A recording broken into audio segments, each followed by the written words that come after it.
Jean-Jacques Urvoas, son prédécesseur, avait parlé de clochardisation de la justice, vous vous en souvenez.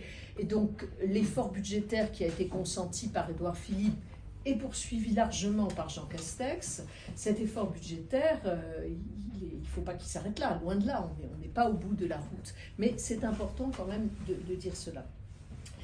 Au service du justiciable, il y a, me semble-t-il, 4 points qu'on a voulu mettre en œuvre. Le premier point, c'est la lisibilité et la simplification. C'était l'objectif de la loi de programmation et de réforme de la justice que j'ai portée.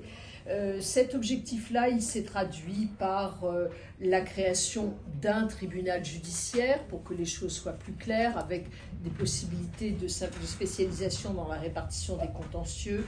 Il s'est traduit par la diminution du nombre de saisines. Il y avait 15 possibilités de saisir un tribunal. On est aujourd'hui, au civil, on est aujourd'hui sur deux types de saisines. On a fait ça. Il faut maintenant faire d'ailleurs la responsabilité. Ça reste à faire. On est sur la technique, mais ça reste à faire. Il faudra que l'un de mes successeurs le fasse. On a fait adopter la loi sur la protection du secret des affaires. Très critiquée, vous le savez. Alors je m'interroge beaucoup, mes amis, vous savez, je viens du Parti Socialiste, mes amis de gauche me disent « oui, c'est incroyable, le secret des affaires, comment tu as pu faire ça, etc. » Bon, moi, je me souviens de toutes les garanties qu'on avait mises, considérant malgré tout qu'il y avait quelques informations confidentielles que les entreprises devaient pouvoir protéger. Bon. Bref, donc tout cela est important. La JUB, la juridiction du brevet, est maintenant en vigueur, car toutes les ratifications nécessaires, il en fallait 13 je crois, ont été obtenues depuis quelques mois ou quelques semaines, je ne sais plus.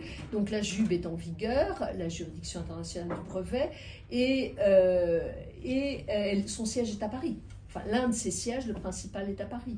Donc cela jumelé avec la création des chambres internationales que nous avons mises en place à la Cour d'appel de Paris, tribunal de commerce, Cour d'appel de Paris, tout cela crée des éléments qui sont vecteurs de l'attractivité de notre droit français.